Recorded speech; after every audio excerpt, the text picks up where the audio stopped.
right, we got the drive shaft out. We're just gonna wiggle this trans cross member out from under here a little bit. Notice we got a trans jack. We're gonna let it down just a little bit. Throw the hook over the side, strap it down, be nice and safe. We got last 2 bolts on that belt housing. This thing's ready to drop on down. So let me get this thing wiggled here, Brian. There we go. Let me let this down just a little bit. All right, I got that bolt. Let this down. About ready? Let's see if we can't wiggle this thing back. Oh yeah, there we go. Okay, Nice and gooey. Ready to go down? Yeah. Watch the tail shaft. Yeah. Move that back a little bit more, and we'll make sure we're not catching anything like headers, cables, vacuum lines. Now we're gonna need to slide backwards a little bit. Yep. Down. There we go. More. Yep. Lines out of the way. And do this slow. Drop everything down slow. Hang on. Because you'll always have something snagging on something. We had a kick down cable that was up top. We got that off and fished it through. We got our lines off. We got our drive shaft out, so we unbolted that and slid it. And what else? Let's see, we had our shifter was right here, so our bolts around the case. That was about it. It's a good, dirty, nasty job, but it's going to be totally worth it. We're out there banging gears and cruising. Exactly. All right, we're off to the next phase. Yeah, let's get the other one set up, and we're ready to push it back up in here.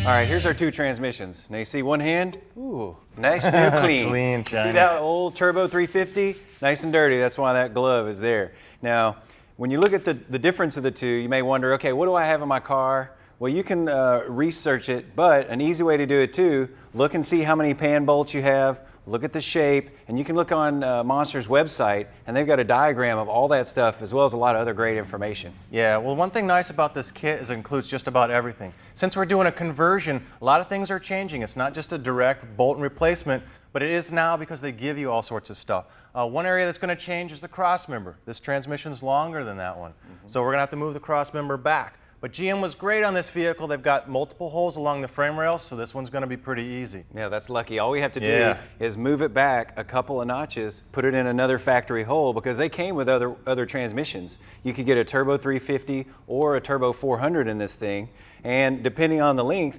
actually if you look at the tail shaft, look at the mount, there's one mount here, and there's another mount on the back side of that tail shaft, and depending on what you had in your original car is going to determine where you put your cross member. Now on our original, you can see that ours is right in that location. So. Yeah, if only they had an adjustable drive shaft, this would be a piece of cake. Right. Now if you look down the shifter, we're also going to have a problem in that area, and they've got a little kit for that. There's a couple of grommets, and you're going to bolt in. Now the couple of issues, obviously, we're going from 3 gears to 4 gears. And what that's going to do, it's going to change the gait of our shifter. So if you look at this, that's all going to change. You bolt it in, now you're going to have overdrive, 3, 2, 1, and look at the shifter. Look at this little plate. How cool is that? You put that into your original shifter, it looks just like the factory. You'd never even know. And now you got a D. Yeah. You never had a D before, now you got a D. Well, the other thing they give you that changes between the 350 and the 700 R4 is, it used to be vacuum modulated for shifts, a kick-down cable, that all got integrated into a TV cable. So TV cable comes with it. We'll show you how to adjust it. We're going to mount it on before it goes up into the car. So a couple of these things will bolt on, and we're going to actually get it in the car and start getting it bolted together.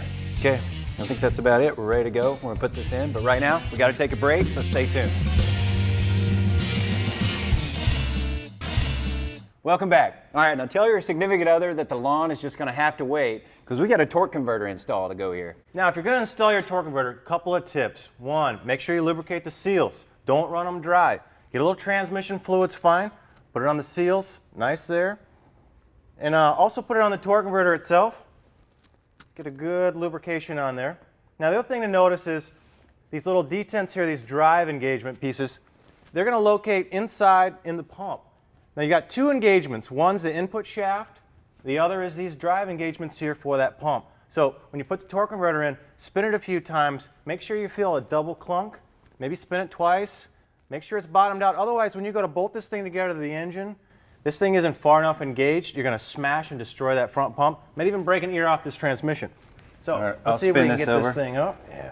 Now be really careful. You spent good money on a transmission and a torque converter. there is not a hammer involved with this. No hammers. And be Little careful with finesse. these. You don't want them to fall on your leg. Go. And going in. Let me hold it there. There. Double clunk. So now we're fully engaged. We're ready to go. There's a little bit of fluid in there as well. So this guy's got at least a start. We'll add more later as we go. Sure. So basically, I think we're ready to start jacking this thing up, hooking up some of our peripherals, and bolt it in. Why don't you go ahead and pump over there. Now I'm going to show you on the cross member.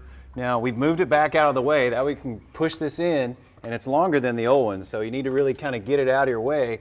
These are the holes we were talking about for the cross member. That gives you a lot of locations. Factories do that so they can do different transmissions. Makes it easy for us because we can just go ahead and install another transmission in as well. Now right here, this is your speedo cable. It looks the same as they have for many years. That plugs in the same as before. Now this is your shift cable. Cool thing is we're using the original shifter, just like we talked about with the new OD plate. And it's gonna go right into this little dude. Click into there, piece of cake. And we got our TV cable, which is kind of tucked in over here. So pretty much this is a nice, easy install. Now before we put it in, we're gonna make sure that we go ahead, we're gonna get our lines put into the opposite side. Here they are kind of sticking out. So we're gonna put our lines on. We're gonna go ahead and put our dipstick in. And we're also gonna put our, let's see, we have one more. What's the other one? TV cable. Gotta put the TV cable in. So we put those three in. That way they're already onto the transmission, so when we jack it up, it's going to be a lot easier to locate ahead of time. Yeah, we can run the final bolts down. Nice thing about the Monster kit, like Brian says, it comes with everything, but even on top of that, they can tailor it. They build it basically to your specifications.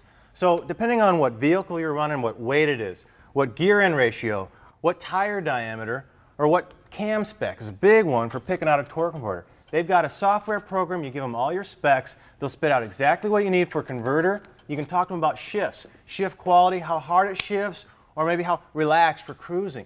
So they can put a kit especially together for what you want, the right style of cables maybe to match what you're building, and build a transmission to meet your horsepower targets as well as anything else you need, in the transmission department. Okay, got the shifter cable about done there. Everything's in, got our lines in, TV cable on the opposite side, cross members tightened, so I think we're about ready for drive shaft. Yeah, so we've got our old drive shaft measured. It's about 3 inches shorter now going in with this longer transmission. We got all those dimensions over to Monster Transmission, and they're going to hook us up with a brand new drive shaft. Yeah, cool thing is you can see right here, it's 3 inches longer. They knew that, so you just order straight from them. Shows up at your house, ready to go.